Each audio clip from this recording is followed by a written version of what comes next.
देखो क्या होता है, आपका पीएफ कटा होगा, ठीक है। आपकी जो ज्वाइनिंग है जनवरी 2021 है इस वाले फंड में, हाँ। और लेफ्ट डेट है मार्च 2022, हाँ, ठीक है। हाँ जी। लेकिन जो आपका पैसा जमा है वो है दिसंबर 2022 तक, हाँ, वही जगह सर। है ना। हाँ। तो दिसंबर 22 तक पैसा जमा है, हाँ। लेकिन लेफ्ट जो आपने उसमें जो डाला हुआ है कि आपने नौकरी छोड़ दी है मार्च 22 में।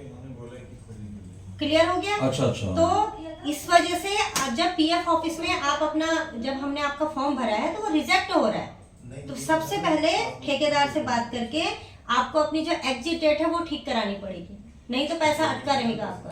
ठीक है सर। एक समस्या ये है आपकी, ठीक है। और दूसरी समस्या आप देखो, पीएफ जब आपका पैसा कटता है तो पीएफ आपका पीएफ के सेविंग अकाउंट में भी जाता है और थोड़ा सा पेंशन में भी जाता है सर। ठीक है। तो आपका देखो यहाँ पे दिक्कत क्या है, आप यहाँ पे देख रहे होगे। देखो इस केस में क्या हो रहा है, जो आपका पेंशन कटा है, देखो ये वाला जो शेयर है ना, हाँ। ये पेंशन वाला है, हाँ। ठीक है। हाँ। तो आपका पेंशन कब तक कटा है? जुलाई 2022 तक। कहाँ तक कटा? ये देखो पेंशन वाला है ना, 2022। यहाँ पे पेंशन वाला दिख रहा है आपको? हाँ, दिख रहा है पेंशन हाँ। वाला? तो पेंशन कब तक कटा है? ये देखो जुलाई 22 तक पेंशन काटा है, ठीक है। और जबकि पहले आपका लगातार पेंशन कट रहा था, और पैसा कब तक जमा है? दिसंबर 22 तक। तो अचानक यहाँ से ये पेंशन काटना क्यों बंद कर दिया? पेंशन आपका काटना बंद कर दिया ये अगस्त 22 से, ठीक है। तो अगस्त 22 से एक तो आपके ठेकेदार ने आपका पेंशन का पैसा काटना बंद कर दिया, जो कि गलत है। सारा पैसा आपका सेविंग में डाल दिया, ठीक है। और दूसरी समस्या क्या है, जो आपका डेट ऑफ लेफ्ट है, जो एग्जिट डेट है वो गलत डली पड़ी हुई है। तो दो कारण है जिसकी वजह से आपका फॉर्म रिजेक्ट हो रहा है। क्लियर हो गया? तो ये जब तक ये ठीक नहीं होगा तब तक आपको परेशानी होगी। अच्छा, तो साहब ज्वाइनिंग और लास्ट में जो छोड़ा हूँ, जो आपकी ज्वाइनिंग है, हाँ। जब से आपका पैसा जमा हो रहा है, हाँ। और जिस तारीख को आपने नौकरी छोड़ी है, अच्छा। जब तक आपका पैसा जमा हो रहा है वो दोनों सही होनी चाहिए। तो अभी मेन समस्या क्या है, एक तो आपका जो नौकरी आपने जो पीएफ जमा हो रहा है आपका फंड 2022 तक हो रहा है, दिसंबर तक, और जबकि उसमें नौकरी छोड़ने की तारीख डली हुई है मार्च 22 की।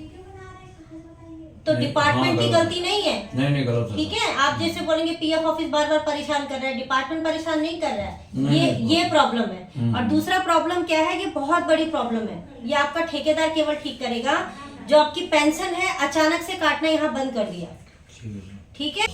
हाँ जी, हाँ जी, ठीक है, ठीक है। तो ये समस्या है, ये ठीक करना है इसको। ये इन्होंने क्यों बंद कर दिया? पेंशन यहाँ भी जाना चाहिए था, ये पैसा आपका नहीं है। वही ठीक करेंगे सर ना। हाँ जी। जैसे कि आपने अभी प्रैक्टिकली देखा होगा कि हमारे बहुत सारे एम्प्लॉय, खास करके हमारे लेबर क्लास एम्प्लॉय अपने पीएफ फंड को लेके बहुत ज्यादा परेशान हैं।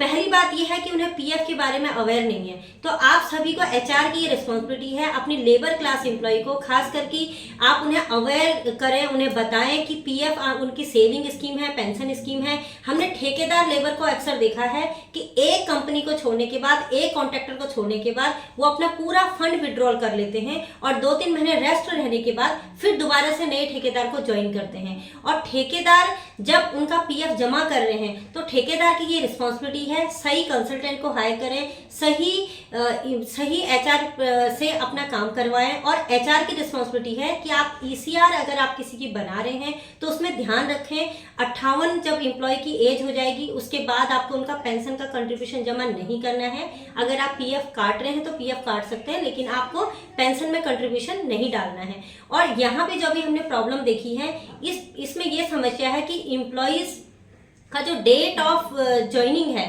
यहाँ पे उनकी डेट ऑफ ज्वाइनिंग से उनका कंट्रीब्यूशन हो रहा है दिसंबर 2022 तक, जबकि उनकी जो डेट ऑफ एग्जिट डली हुई है वो मार्च 2022 डली हुई है, जिस वजह से उनका बार बार फंड रिजेक्ट हो रहा है।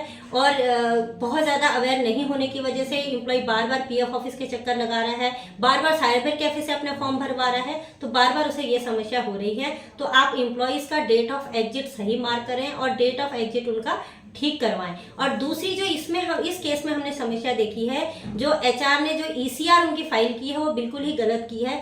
अचानक से अगस्त 22 से उनका पेंशन का कंट्रीब्यूशन काटना बंद कर दिया। और ऐसा भी नहीं है कि उस टाइम पे उनकी 58 साल की एज हो गई है या और कोई प्रॉब्लम है, अचानक से उन्होंने ईसीआर में उनका पेंशन का कंट्रीब्यूशन जमा करना बंद कर दिया है, जबकि कंटिन्यूअस जब तक उनका फंड हो रहा है, अगर वो पेंशन के मेंबर हैं तो कंट्रीब्यूशन होना चाहिए। अगर आप भी ऐसी ही प्रॉब्लम फेस कर रहे हैं, आपका भी डेट ऑफ एग्जिट गलत होने की वजह से पीएफ का पैसा बार बार रिजेक्ट हो रहा है, तो अपने एचआर से मिलके अपनी डेट ऑफ एग्जिट को जरूर ठीक करवाएं और थोड़ा सा अवेयर रहें। अपनी पासबुक को टाइमली चेक करें। अगर आप पेंशन के मेंबर हैं, कंटिन्यूअस आपका ईपीएस का पेंशन कंट्रीब्यूशन हो रहा है, अचानक से आपका पेंशन का किसी मंथ में कंट्रीब्यूशन नहीं हो रहा है, तो एचआर को इसके बारे में बताएं, इसको करेक्ट करवाएं, क्योंकि फ्यूचर में आप अपना पैसा विड्रॉल नहीं कर पाएंगे, आपको प्रॉब्लम फेस करनी पड़ सकती है।